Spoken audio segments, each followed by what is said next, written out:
Hey, what's up, everybody? We are live to talk about the surprise news that we got today. And sorry, my screen is a little laggy right now. Just give it a second to catch up. There's some subspace interference out there. But yeah, we have big news for Star Trek Prodigy coming soon to Paramount Plus and Nickelodeon. And Yay. I'm joined with PJ Boat Wreck, the one and only PJ. How are you? I'm great. How are you? I'm pretty good. I was happy to finally be able to put some names to some faces with. Oh, Fathery has disappeared. So his connection must be bad. Let's give it a second, see if he comes back. And he's back. That was my own fault. I was trying to disable my camera, and instead I just disabled my whole thing. My bad. I was just overwhelmed with excitement to talk about these colorful characters. That now not only do we have names, but we have the voice actors. We have the entire what seems to be the primary cast of the show. Our main 6 people, as you can see pictured here, and a little bit of just a tiny little bit of a tease of information for each one. Yeah, and I see Geek and Review and Pastel Pirate are both here checking us out, so thank you for joining us. This is a very spur of the moment, last minute type thing. We might have some other guests show up later today, but we have what are we gonna call them? The crew? Are they a crew? Yeah, they will get a ship eventually, so I guess they are a crew. I think they should be the gang, because this is a little bit more childish, right? Yeah. We got a picture of the gang right here, all 6 of them. PJ, do you want to run through these characters? I don't know if you can see it, or I can do it, but yeah, I don't have the article in front of me, but I can read what's on the picture there.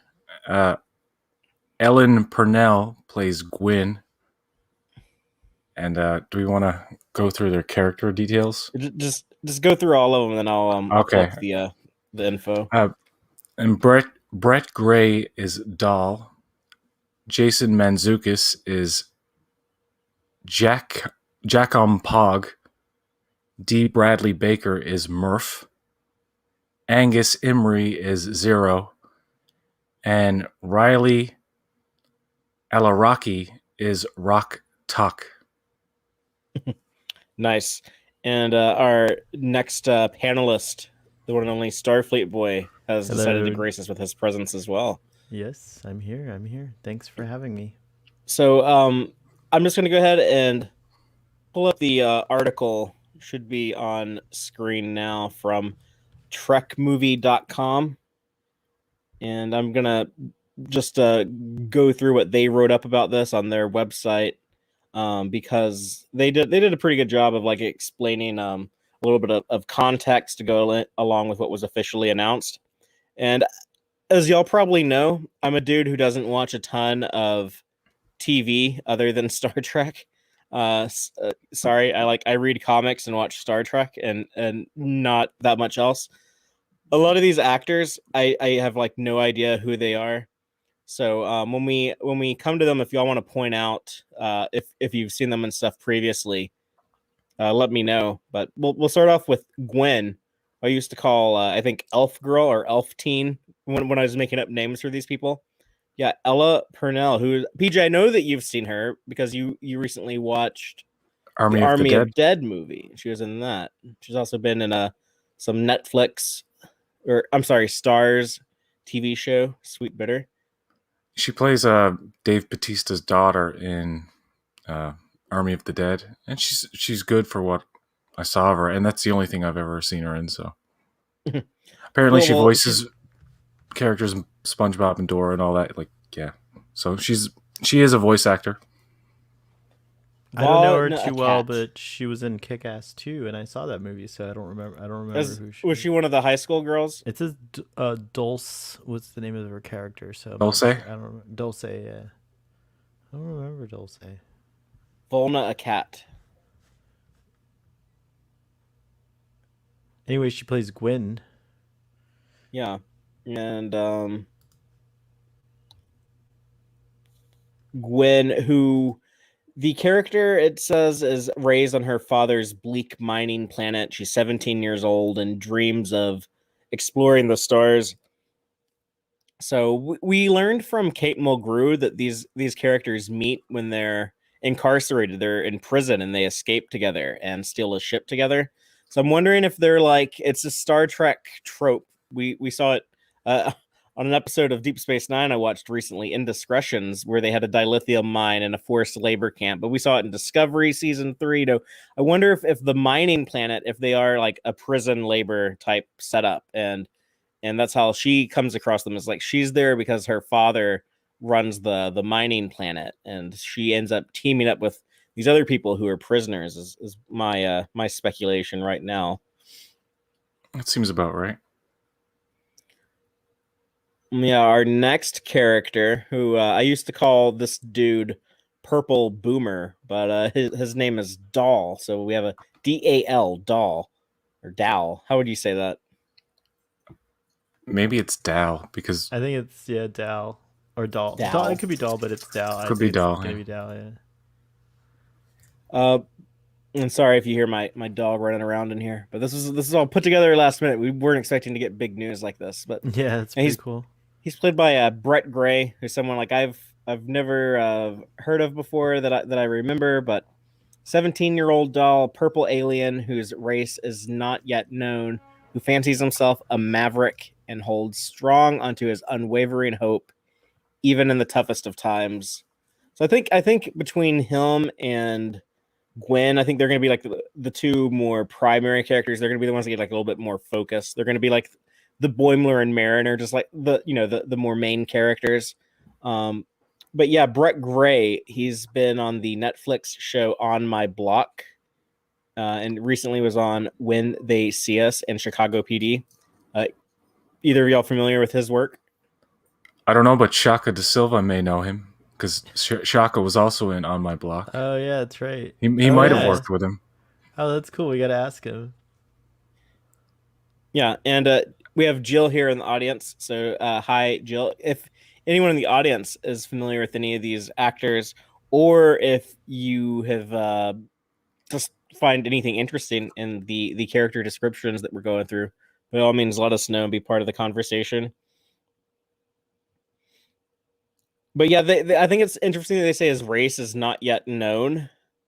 So that makes me wonder. I'm actually having flashbacks to 2001 when Enterprise started, and we were seeing promotional pictures of Dr. Phlox, John Billingsley as Phlox, and they didn't come up with the name Denobulans yet for his species. So for a while, we didn't know the name.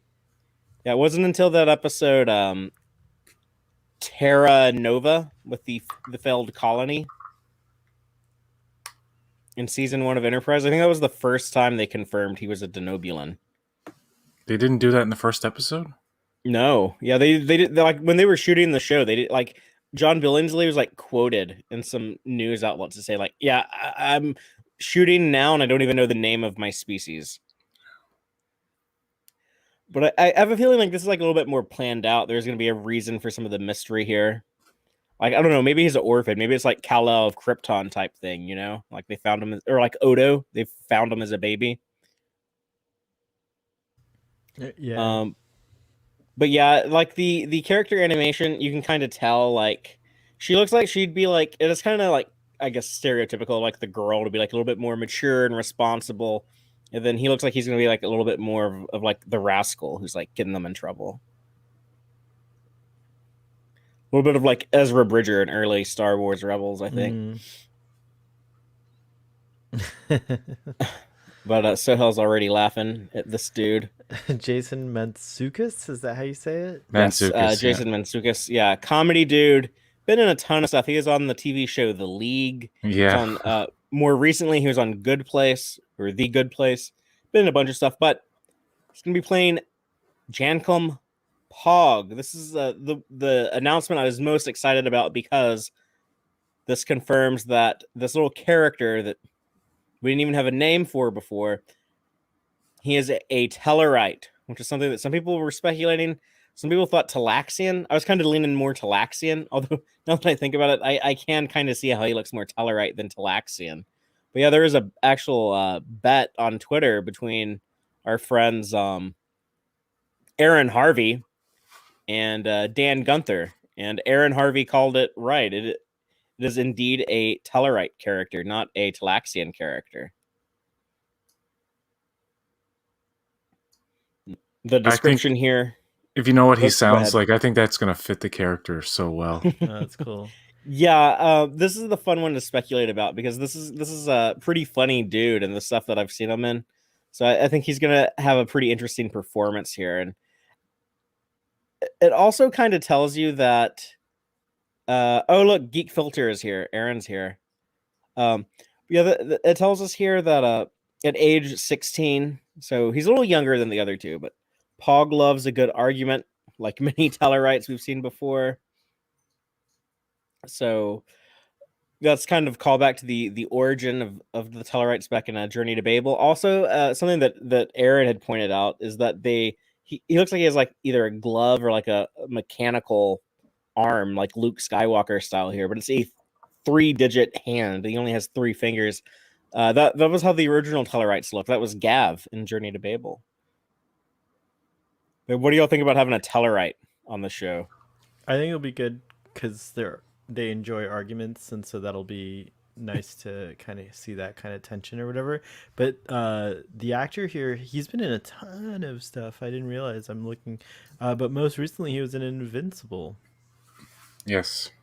Oh, I haven't watched that, but who does he play in that? Rex Splode. He's like kind of Pratt kind of character who's just like. And he's like a comic relief character on that show as well. Yeah, it's true. And he's also in another great show called Close Enough. He plays one of the main characters. It's cool. And he was in Big Mouth. And yes, the first thing I ever saw him was The League. And I guess he's in this Infinite movie that just came out. Is that the one with Marky Mark? Yeah. It has like a 19 on Rotten Tomatoes. Yeah.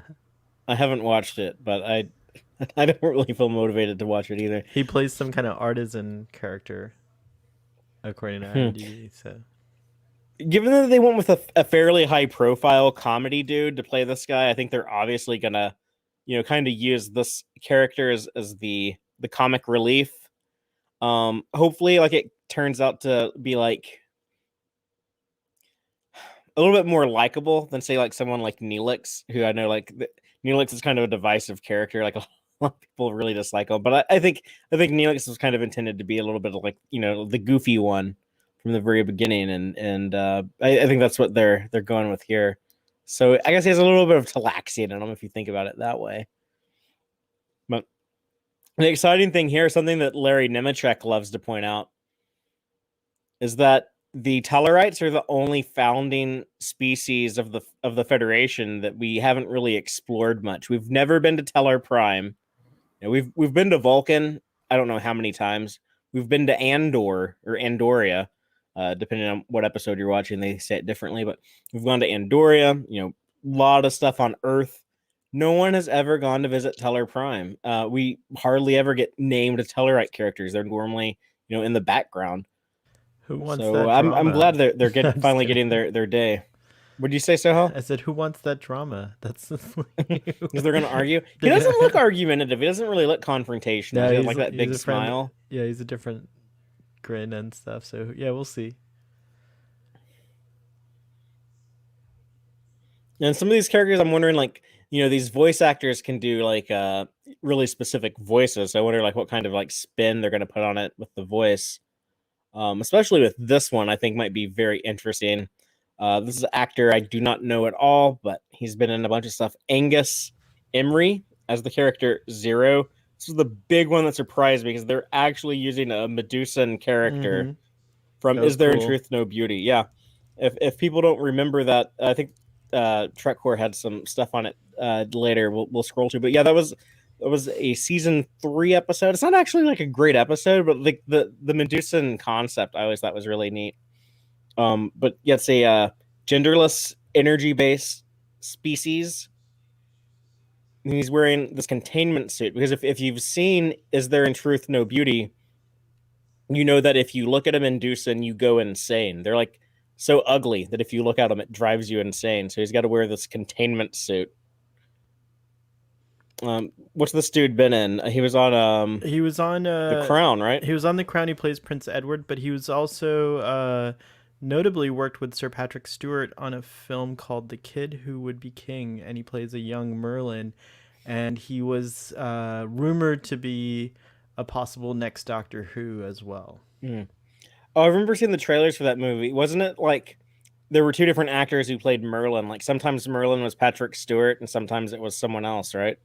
Oh, is that right? I thought Merlin. I haven't seen the film, but I assumed Patrick Stewart would be King Arthur. But I guess that makes sense. No, it wouldn't be because he tried to pull Excalibur, and he wasn't.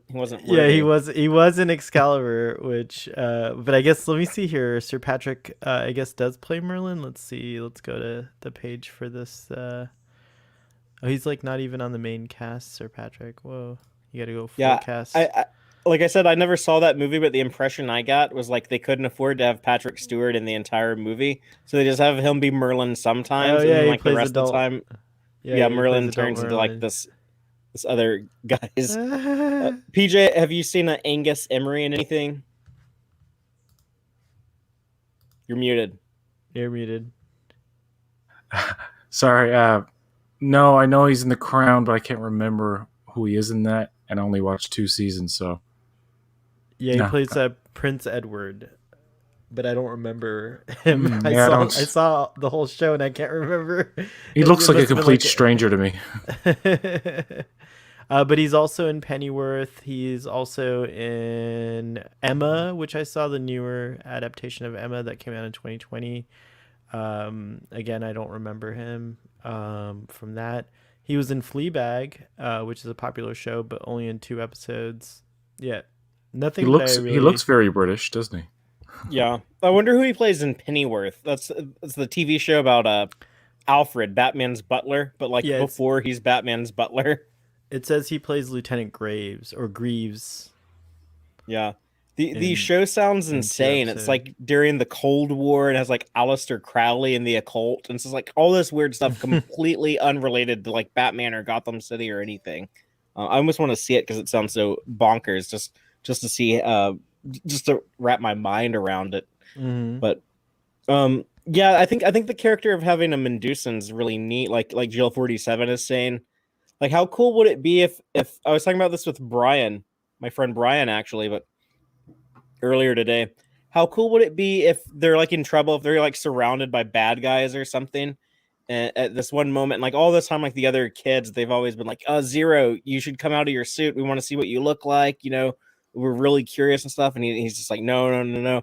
But then when they're really in trouble, he's like, okay, everyone close your eyes, and like the suit's about to like open. Like that would be so cool. And basically like he flashes them and to defeat his enemies. Yeah, he becomes like 100% gonna happen. Yeah, becomes like the Ark of the Covenant on demand. Yeah, he's just like melting people's faces. But also, didn't they say in Is There in Truth No Beauty, like the Mendusans, they were like really good at like space travel. Like they had like really good ships. They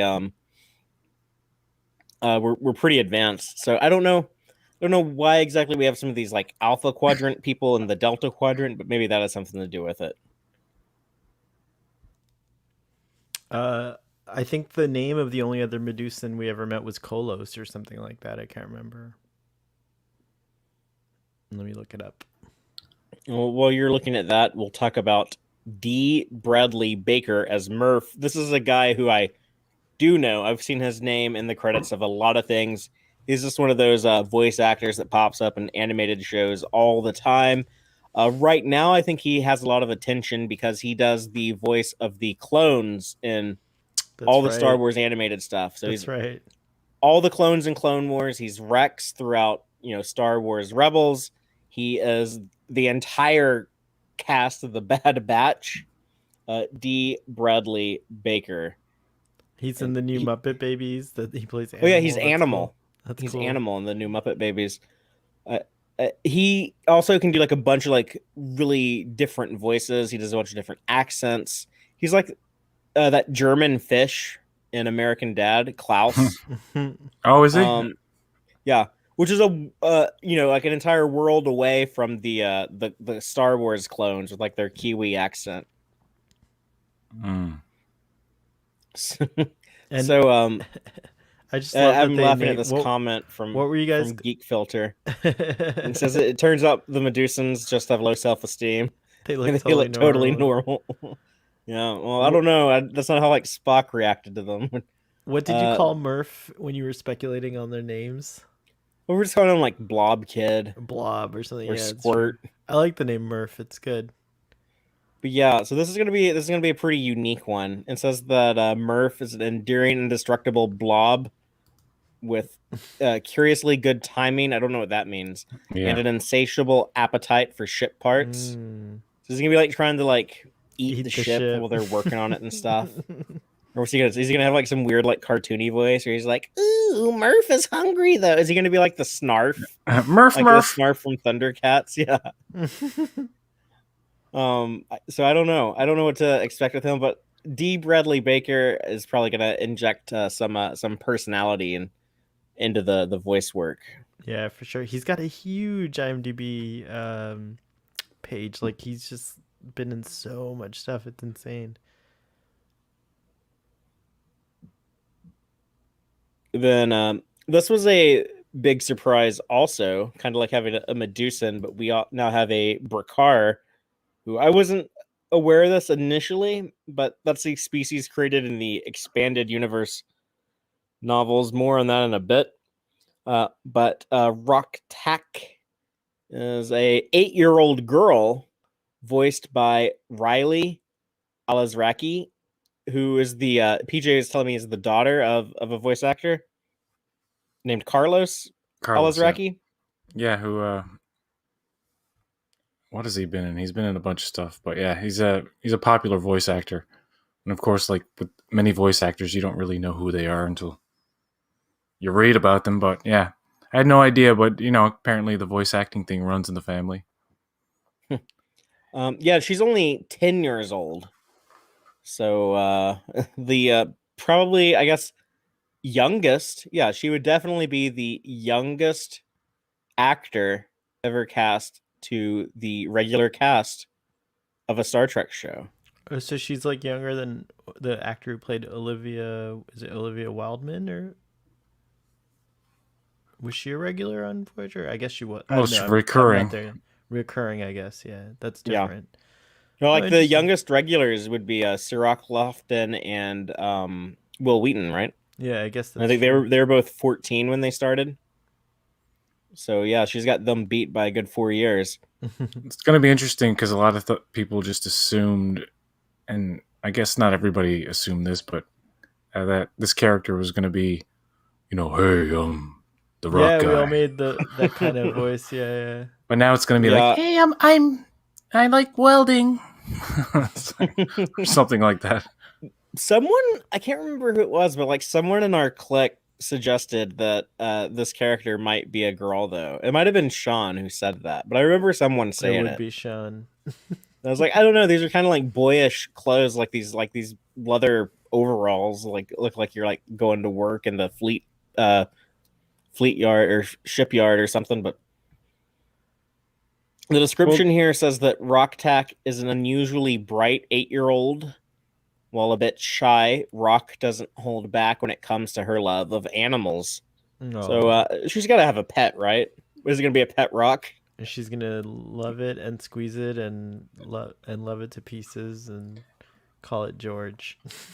It would be fun if it was a cute little alien pet or something that let's sell some toys, that kind of thing. But it could be extra adorable if it's like a little kitten. Yeah. What if it's or even Murph? an alien kitten? I don't know. It's kind of weird, like a kitten with 3 eyes or something, but 3 big Murph cute is eyes. Her pet. Yeah. That's possible, but I think Murph is gonna have like an actual personality. I mean, it could just be that they got. Cat has a personality. Just it's true. It's still. Could it be that Murph is just the lovable animal type sidekick, like Scooby Doo or something? He's the same role as like Slimer on the Ghostbusters cartoon, the real Ghostbusters. Yeah, But I mean, you had really talented voice actor like Frank Welker doing a pretty unique voice for Slimer. So maybe that's what Dee Bradley Baker is gonna do with Murph. Maybe he's gonna be like a little bit more like animal like. No pun intended, because he does voice the Muppet animal on the new Muppet Babies cartoon. So the creature that Rock-Tak is related to in Star Trek universe is this dude from the New Frontier books that Peter David. I'm a big Peter David fan, by the way, but I've never read his New Frontier novels. But their chief of security, kind of like their Worf stand-in. He's this big, bulky guy. And I guess when they're young, their bodies are encased with rock. And then at some point when they mature, they shed their rocky exterior. And he's supposed to be like super strong. Like in one of the novels, he rips a warp nacelle off of a ship just with his bare hands, with his physical strength. So, Nice. yeah, Rock-Tak might be Yeah, really even though strong. she's a shy 8-year-old, she might be like the physically the most powerful. The muscle of the group. Mm-hmm. They're gonna call her Rocky, right? They're gonna be like, "Hey, Rocky, hey, Rocky, can you come like lift this up for me? This giant boulder." It sounds like a 100%. Klingon name though. Rock-Tak. Rock-Tak. But yeah, and the character that I'm talking about from the New Frontier novels is named Zach Kebron. And then Trek Core was also. Yeah, I should remind everyone when we're getting Kate Mulgrew as Janeway, but we know it's going to be a holographic Janeway. Holographic Janeway, yeah. It's on the ship. Trek Core also posted the images they released that are actually from the show. So this might be what we see when it premieres. But we have some shots of Dahl gazing out into space. We have Rock-Tak working on something, doing some welding. Gwen. So it kind of gives us idea, what the animation is going to look like with like the shading and just kind of like the style that they're going for. It looks really good. It's very painterly and like high quality. Seems very high quality to me. Yeah, almost like a little bit of like watercolor effect, like the space shot. Listen to they've been doing a lot like Discovery. They kind of avoid having like the boring space shots of just there's always a nebula or something, right? Yeah, it's not just like black with like some white stars. Everything kind of looks more like the Briar Patch or the Mutara Nebula, and I'm fine with that. I'm fine with the colorful space. I think that's kind of cool. Yeah, I don't mind either. I mean, it's pretty. But yeah, the animation looks fantastic. I can't wait to see a trailer and see them in motion and that's what I want to see it in motion. Like yeah, I want to see it in motion, and I want to hear some dialogue just to get a better sense of character from these people. But I'm pretty intrigued. For a long time I wasn't sure what to expect from this show. I always hope for the best and wanted to make sure that people were giving it a shot. But yeah, I continue to be intrigued. And I think all this stuff is very interesting, especially having a Tellarite, having a Mendoza, having I already forgot the Brakar, the rock people. I think those are some deep cuts. I think the show looks so sleek, and I just want to see the animation in motion because it looks like top brass for TV anyway. Just the texturing, the lighting, it looks very cinematic. That's another thing is that, all of the Star Trek shows that they're currently have in production, they all spend a lot of money on the look of the show. Discovery and Picard for sure, and then even Lower Decks animation, if you compare that to like, it's a simpler style, but they really take advantage of lighting and shading, and it looks very crisp and clean as well. Yeah, and like characters are always doing stuff in the background of Lower Decks. I don't remember who it was, but someone pointed this out recently. Like if you watch characters in the background of Lower Decks, they're like moving around, they're fidgeting with stuff, they're doing stuff. And in a lot of animated shows, if someone's in the background, they're just like not doing anything. They're just like standing perfectly still. It's just a lot of effort, a lot of high production. So I'm pretty confident that this show will look good, because that does seem to be like a priority for Paramount Plus and Secret Hideout, is making sure everything at least looks phenomenal. I'm surprised it's in widescreen. I thought it was going to be like Lower Deck 16:9 full screen type of thing, but they appear to be going the route of Discovery and Picard with the the panoramic kind of thing. Wider aspect ratio. Yeah, I just assumed that they had like cropped these for like the press release, but no, you might be onto something. Huh. Well, that would be an indication that they're taking the show very seriously if they're trying to create that cinematic look. Yeah. Because each of those pictures looks like it's framed properly, so I think that's like the actual way it's going to look in terms of framing. I think you're correct for sure, because they're all the same. The top one in particular, like that looks like a that looks like a frame from Discovery or Picard or something. I mean, if somebody showed you this, you didn't know what it was, and say this is a new animated film, you would just be like, "Oh yeah, it looks like a film." There's even an anamorphic lens flare in there.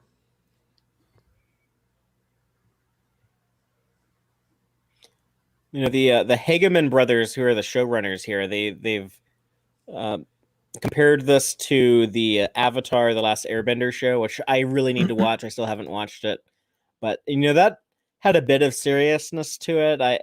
From my understanding, the tone of it could be like a little goofy and lighthearted at time, but it did have a serious story that it told, and so I think that's the balance that they're going with here,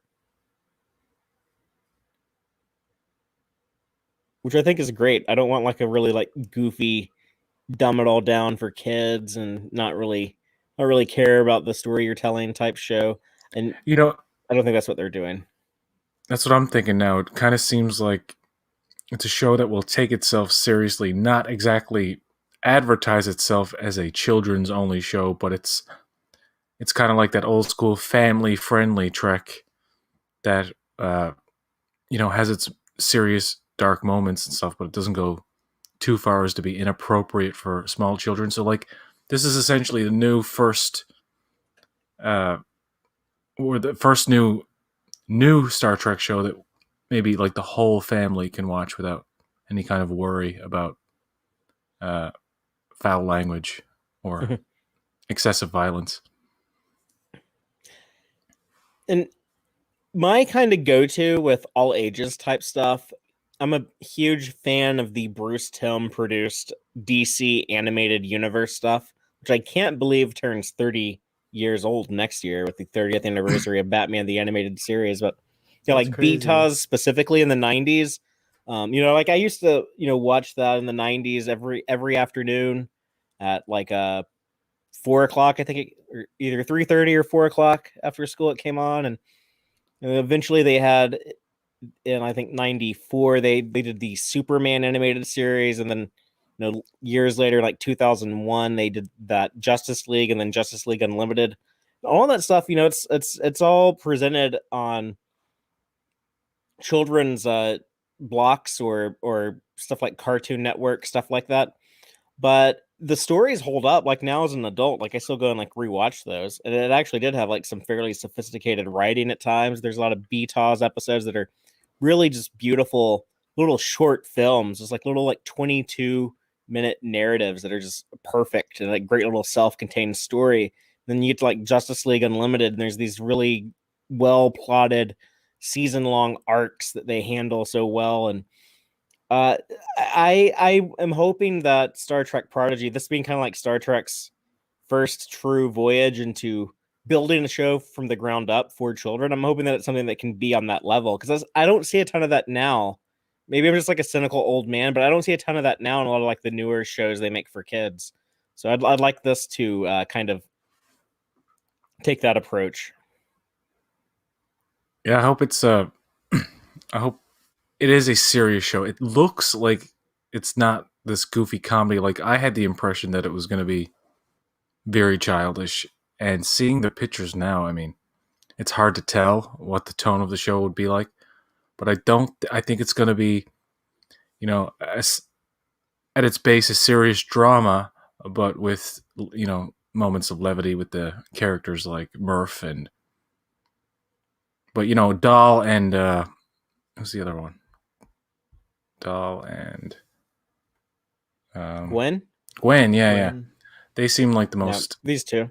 the main characters, basically the most serious of the bunch.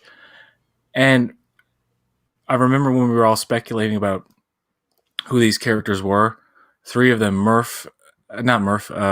Rock Talk, Gwen, and Dahl, were kind of like, from a gender point of view, were very ambiguous. Like we didn't really know, and it's kind of cool that you can't tell, and that they're like subverting your expectation. But with Rock Talk is this big hulking creature, and it's like, oh, it's a little girl. So like I like that kind of like subversion of expectations, or like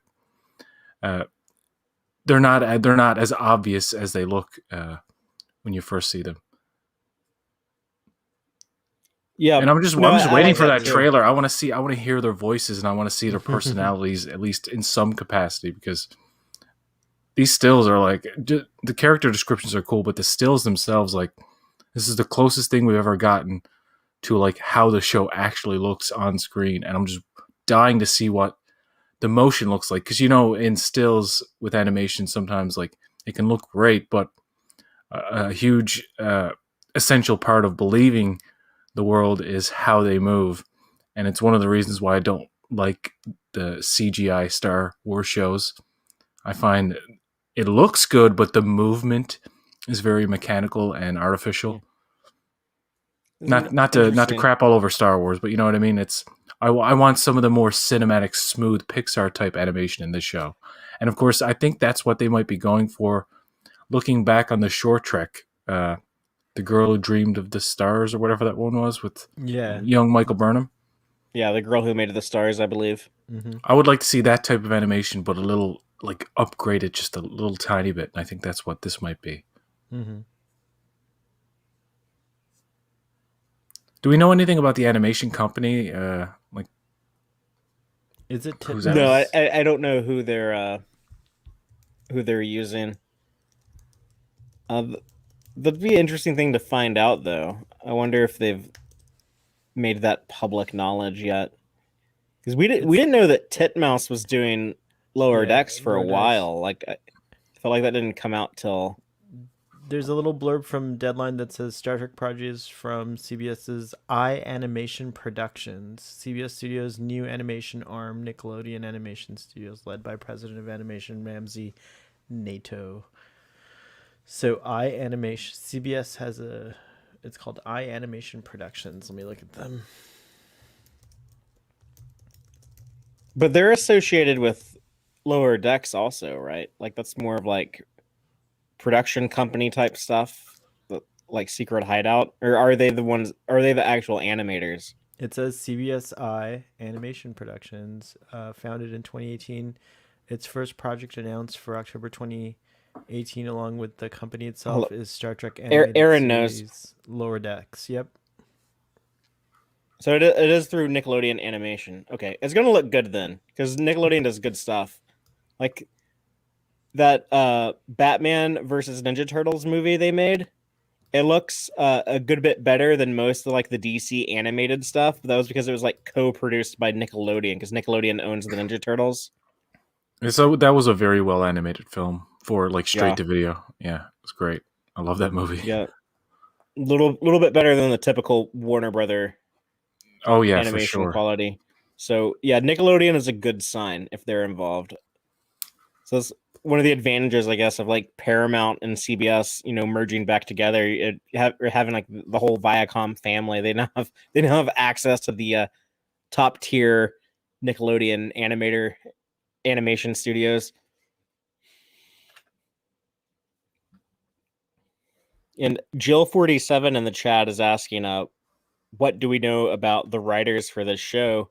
Well, the Hageman brothers are the showrunners on it, and one of the things they had previously worked on was the Troll Hunter show on Netflix, actually starring a Trek actor, Anton Yelchin, before he sadly passed away.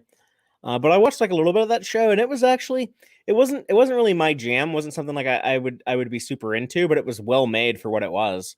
So I think that was a good sign too when I saw that.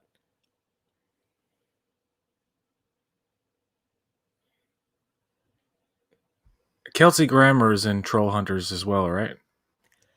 Yes, yeah, he was a pretty. That was another thing that impressed me is it had a high quality for for a kid show on Netflix. You think parents will just like turn this on, like keep their kid distracted, uh, sit them down on the TV in front of it. It actually had like a really good voice cast, and the performances were good. I was laughing at some of the deliveries they were doing, and So Pastel Pirate knows what I'm talking about. Tales of Arcadia, yeah, the Hageman brothers did that stuff.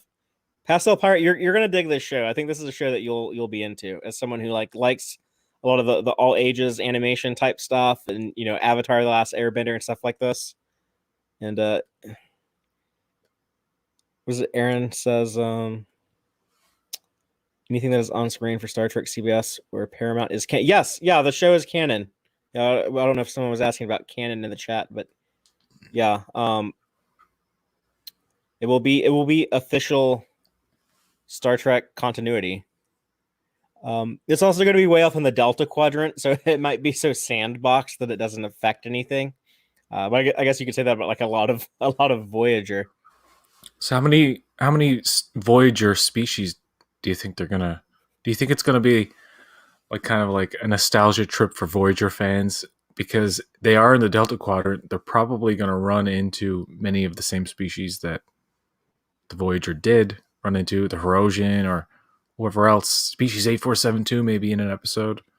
Yeah, that'd be scary if they're like a big bad like 8472 are running around doing some stuff. They could make them really scary. And it's Oh yeah, set it'd in be neat 20. to see an update to them too. Like, it would be cool. It's set in 2380 or 2383. I think it's 83. Yeah, so 4 years after Nemesis. Nemesis. And Lower Decks is 2380, 80. right? Yeah, okay. Yeah, 1 year after Nemesis. So yeah, it's weird that they're like that closely placed, but again, it's kind of like Voyager and Deep Space Nine. When both those shows were on in the '90s, Deep Space Nine could kind of do whatever the hell it wanted. We could have the Federation goes to war, and like Earth is under attack, or all this stuff with like major ramifications and consequence. And it didn't hurt the Voyager writers because they're in the Delta Quadrant and they're doing whatever the hell they want to do. And the two shows are able to operate pretty independently. That's the reason now why I think we have all these shows set in a different time period. That was back during season 2 of Discovery. A lot of people were speculating like, oh, look, they're going to make a Pike show. They're going to make like an Enterprise 1701 show. And I was like, would they really do that? Would they really do like a Pike show at the same time as the Discovery show and have like these two ships in the same time period? And then, like the end of season 2, when they jumped the disco into the future, I was like, "Oh, they're straight up doing a Pike show because they want to give everyone their own little space, right?" But Mike McMahon said that they have like these big meetings. They have like these retreats, I guess, where they get all the showrunners of all the different Star Trek shows, and they all go together and hang out and talk about what they're doing. And it's more of a thing to like make sure like, oh, you were going to do this with a character. Okay, I don't want to do something similar to that. So I'm going to do something else with my people. And okay, you're going to tell that type of story. So I'm going to make sure my story that's kind of like that actually takes a different turn here. And, just to compare notes and see what everyone's doing and make sure that all these shows can stay unique. And I think that's really cool. I would like to see some, perhaps even like collaboration, like maybe eventually like crossover or something. I don't think there will be any of that. What about when in the next 5 to 10 years, we're going to hit the 1000th episode of Star Trek? I feel like you got to do something big for that, right? Oh, 100%. I agree. Maybe. But that's 5 years from now. Who knows? Who knows what'll be there and what they'll bring back, etc. So. Yeah, and Jill says Borg might be too scary for kids. You can tone it down. Like you can't have like someone like Ensign Lynch just getting like, you know, violently assimilated, and then like have someone like shoot him dead to spare him. You can't. Or no, Ensign Lynch was the guy who got gunned down in the holodeck, wasn't In he? the holodeck, yeah. But yeah, Yeah. like you Poor wouldn't do Lynch. those. But I think a lot of kid shows, I don't know, a lot of stuff that like I've watched, like they can get like a little scary at times. You know, you just have to rein it in certain areas. But I think that that's good, you know, to have like some serious stakes and stuff when you're telling like, you know, these heroic action adventure stories.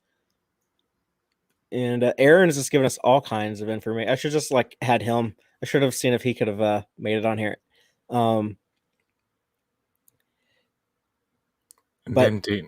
he says Dayton Ward has to coordinate all of that. Yeah, so Dayton Ward, the Star Trek novelist, he's been, I guess, consulting on the shows. You know, trying to like help with like, you know, continuity stuff. And also the other really big writer in recent years, David Mack, is a consultant on Prodigy, and he's been really praising this show. I've seen a couple of times him giving the show a lot of compliments and talking about how excited he is to be working on this. And he at one point, and keep in mind, yeah, he has a writer, so sometimes they tend to like put some flourish on their language. But he said that he thinks in 50 years this will be the reason why Star Trek is still around. That there's going to be a lot of fans that are like, oh yeah, when I was a kid, I came into Star Trek through Prodigy. You know, I hope so. Oh God, David Mack is just one of the best out there in terms of writing. I can't speak. I'm not a big Star Trek novel reader. I've only read his books and some others, like a few others. But man, his Destiny trilogy is just fucking. It's just so good. And the fact that he's praising the show inspires confidence in me, because I never knew that until you just told me, and I was like, wow, I have so much respect for that man, and he's a smart dude, and he has great taste, and he knows how to write great stories. So the fact that he's involved in it in any way is just cool. A big positive. Yeah. Also, I think this will be as good as Lower Decks, or if not better. It'll be that. I think they're gonna find out that animation is probably like the go-to. It's like, Jesus, every time we do animation, people just love it. And I think that's partially due to the planning process, because you have to know every single frame of what's going into what you're producing, and the story has to be tight. And you know, you can do so much more with animation that a live action budget would kind of like you would be reined back if you wanted to do certain things. And look at the episodes of Lower Decks and certain action beats and what happens there, and just think how much that would cost in terms of live action, translating it into live action. So you can do you can present really big cinematic stories and ideas in every episode. Not that you would be like over the top like that all the time, but like you could just visually show anything. And yes, it's not like easy to animate just anything. I mean, certain scenes that involve like a lot of complicated moving parts, like epic war scenes in animation and stuff like that, are very difficult to do. But like I said, you don't have that live action budget holding you down. You can go places that the live action really can't. So I think there's a huge advantage there for Prodigy and Lower Decks. Yeah, and to praise the animated series, which doesn't get enough credit, that Aaron can tell you all about, because he literally wrote the book on the animated series. But that kind of started back then, you know, in the 70s, when they were like, hey, look, we can do like some crazy stuff, some of these visuals that we would have been able to get away with exactly on the live action show. So yeah, you don't want to get too carried away with it, because then it won't feel like Star Trek. But there's so much that you can do, so many advantages, so many avenues that are opened up. And in this era of multiple shows, where we're going to have 5 different shows on at the same time, I think the diversity, it's very much like infinite diversity, infinite combinations. I want the shows to be different from one another. And, I want one show that can do some crazy visuals and animation. And just like, I want like another show to be like a little bit more of a serious drama. And, another show that has like a little bit more of the action or the comedy or whatever. I think it's really cool how they have it all laid out now with these different approaches. And the key is to hire the best showrunners. The name escapes me. Who are the guys who run this? The Hageman Hageman The brothers. Hageman brothers. I don't really know anything about them, but I've heard nothing but good things from other people. Yeah. So that inspires confidence. And like that's what you need to do. Kurtzman needs to keep making these decisions of like, he went to Mike McMahon, he listened to him, and he said, well, that sounds great. And Mike McMahon pulled it off. And I think the Hageman brothers can do the same thing here, hopefully. So, yeah, I mean, even this conversation I'm having with you guys it's hyping me up more than I expected, actually. Well, I did look at the article earlier, but I didn't. I was going to do a live stream or whatever, or talk, or I'm glad I came here and talked to you guys about it, but I didn't have the same excitement that I have right now. Nice. Talking about it. And I'm sure the chat feels the same way. I think so. I think they do. I shared the original picture that they first released with all of them together, so that we see them all in a different. If you want to put it up, Father, we can now see them as with their names and stuff, like knowing their names and stuff. Oh, you mean the original group shot? Yeah, the group shot. It's in the Sherry place, the Share place, wherever that is, behind the scenes. It's in the Share place. I don't know if Father is even there. Oh, no, I'm here. It's like I'm not showing it. He's like, I ain't gonna do it. I ain't sharing it. I don't see it. Are you talking about in the private chat? It's not there. No, it's in the dashboard down below where you can remove us. You should see. It should be telling I you see it now. Yeah, Okay. there you go. The Share place. The Share place. Yeah. Okay, so now we have from left to right, we have Zero, the Medusan. That is kind of cool now to know that he's a Medusan. Mm-hmm. Then we have, already forgot his name, Tellarite Man. Oh, something Pog. Wait. Sorry, hold on. Jankum Pog. Jankum Pog, Pog. yeah. And then Gwen, and then Doll, and then Murph, and Rock and Talk. then Rock Talk. See, I could see Murph being a pet. I don't know. Well, Murph, look who Murph is standing closest to. Yeah. Yeah, maybe Murph is the pet. Maybe that's the Scooby-Doo. Whichever one of y'all said that. I think you were right. I like that there's a gelatinous kind of character, and I like that there's a non-corporeal character. Yeah.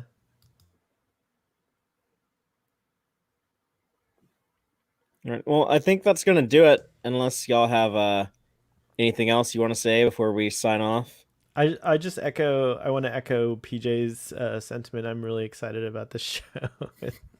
It seems pretty cool. I can't wait to see. I'm dying to see the first trailer. When do y'all think we'll get it at Comic-Con? I'm hoping that we get multiple trailers at San Diego Comic-Con. They didn't really present much last year, which baffles me because, shortly after that, they announced like, oh, we're actually about to get a new season of Discovery. I'm like, why didn't you just say that at San Diego when more people were paying attention? I don't know if they just weren't prepared because of COVID. They didn't know how they wanted to, what kind of platform they wanted to announce stuff on or what they were thinking. But yeah, I think that this year, San Diego Comic-Con, this is the year where Trek can really steal the show because look at all the stuff that they have. New season of Discovery coming up. We've already gotten one trailer. They're either done shooting or they're shooting the finale now. They've at least started shooting the final episode of the season. So they definitely have stuff that they can show off. We have this show, which based on those screenshots, they've done a lot of animation. They've been talking about it like it's going to premiere this year. So I would expect a trailer for this. And of course, they've done a lot of shooting on Picard Season 2 and Strange New World Season 1. Strange New World Season 1, they're actually at least on Episode 8. Mm-hmm. They might even be done with Episode 8 by this point. So yeah, there's stuff they have footage to show us. I think we'll see it. Let's see it. Release the footage. I think we're definitely going to get a Prodigy trailer at San Diego Comic-Con, if not earlier, because they do this thing now, and it doesn't always work out the same way, but when they release still promos or character descriptions, usually some kind of promotional material is like a few weeks away.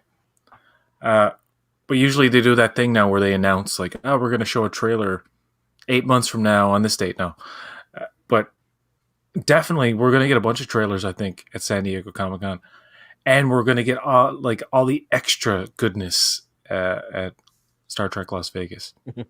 Like they're not gonna just show everything they need to show at San Diego. I think we're gonna get a trailer for Discovery, Prodigy, Strange New Worlds, and Picard. I think we're gonna get it's gonna be crazy. And I don't know if that's not guaranteed. I don't know anything. I'm not saying I know anything, but I can't wait. I mean, when is San Diego? It's July.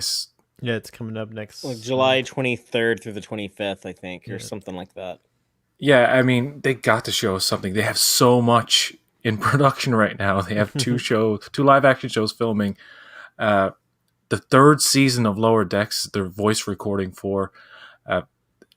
They're definitely working on Prodigy season 2 at some point, and I think we're gonna get Prodigy right after Lower Decks, and that would be so cool to have 2 animated shows. Brand new shows of Star Trek back to back. And thank God that Star Trek did decide to get animated again for the first time in decades, because COVID shut everything down and delayed shooting. If we had not had Lower Decks last year and this year, the only thing that we would have gotten since Picard would have been some Discovery.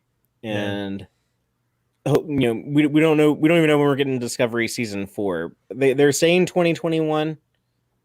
It's funny. I just saw like a recent interview with Michelle Paradise, and she didn't sound like super confident it would come out 2021. She was like, "Oh well, right now they're saying 2021, so we'll just go with that." So it sounds like it may or may not make it this year, which is fine. I understand. Like it takes time to make this content. But yeah, having Prodigy and Lower Decks has been. They've really lucked out, because it allowed us to get more shows than would have actually been possible given the surprise pandemic that caught us all off guard. Yeah.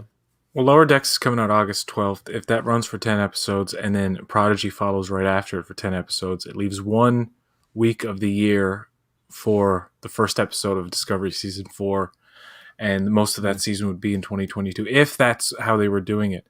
And then by the time Discovery ended, we'd be ready for Picard, and then Strange New Worlds, and then right back to Lower Decks, which is supposed to come out. So we could get like this all year round new Star Trek content that would totally wear out so many creators out there. But yeah, it wouldn't last. I think it could go for a little over a year, and then there could be like a little break, and then wait like a season, 2 seasons, like fall, summer and fall, and then get right back into it with the whole cycle again. Because 5 shows, right? Unless Discovery ends in season 4 or 5, but yeah, I'm pretty confident Discovery's going at least till season 5, though, based on how they've talked about it. But yeah, who knows after that? A lot of shows are lucky to make it till 5. So, but yeah. 5 shows, 10 episode seasons. That's 50 episodes. If they were able to do that, that is 50 weeks out of a 52-week year. It's nuts. But back in the 90s, with 2 shows on at the same time, they were 26 episode seasons. We were doing 52 episodes a year back then. Yeah. But except they weren't on every week, right? Like. Well, yeah, they took the summer. It was network off, TV scheduling, but yeah, exactly. And I like this more, to be honest. Like, I'd rather it be spread out than like getting, it would be so hard to do this back then and be like, I have to talk about Deep Space Nine this week and Voyager this week and talk about like the new trailer for Insurrection. It would just be like so much going on at the same time that it would be a lot harder. So I like the weekly distribution of one show at a time. I think that's the perfect distribution model for me, for my purposes. I think that's perfect for the community, for us to be able to talk about it. So, and as Aaron is pointing out, we're going to be so busy. Very true. So I'm just going to real quick ask if either of you have anything you want to plug or promote right now. I just want to say that you should watch me and Starfleet Boys Star Trek Discovery commentaries. We did it. And we get into arguments, and it's very fun. emotional. Yeah, we are not logical. No, at least I'm not logical. Starfleet Boys keeps me grounded. I talked about My Girl for 5 minutes last night before we did the season finale of season 3, and he's like, "Dude, we got to do a commentary. I have to go to bed." It was fun. I just love the feeling of completing something, and it was really cool to be a part of so many of those. So if you have nothing else to do, if you've already seen Discovery 3 times and you just want to see it with a fan commentary in the background, it's a fun way, or just we're kind of whatever we are. Enthusiasts. I have a love-hate relationship. Love-like. But you love Star Trek, so that's okay. Star Trek is cool, and I like science. And you like science. And there you go. But yeah, check it out. It's pretty fun. I had fun doing it. Thank you, PJ, again for hosting all of those. And we did it so fast. But also, I'll plug Starfleet Boy and Starfleet Boy After Dark. Come and check it out.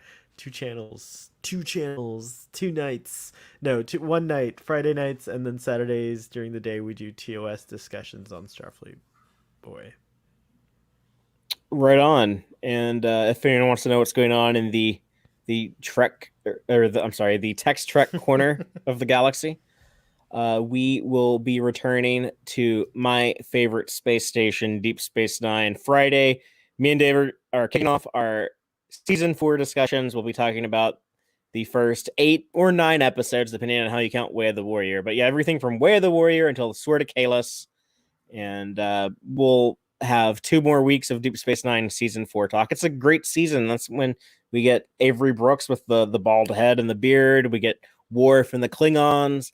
So there's a lot of really great stories in that episode. I'm sorry, a lot of really great stories in that season. A lot of really good episodes.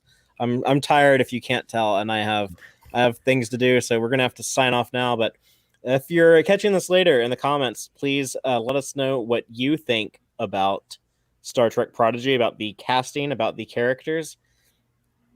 And until next time, as always, live long and prosper, y'all.